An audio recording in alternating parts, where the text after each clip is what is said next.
సుబుద్ధి గల భార్య యెహోవా యొక్క దానం అంట. దేవుని స్తోత్రం.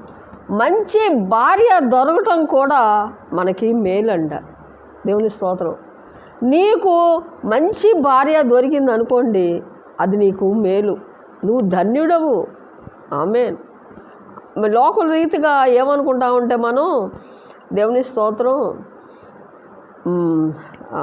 మంచి కూటికి మంచి కూర దొరకదని అంటారు. అంటే భార్య మంచిగా లేకపోయినా, లేకపోతే భర్త మంచిగా లేకపోయినా, పెద్దవాళ్ళు చెప్పినటువంటి సామెత ఏంటంటే మంచి కూటికి మంచి కూర దొరకలేదని అంటారు.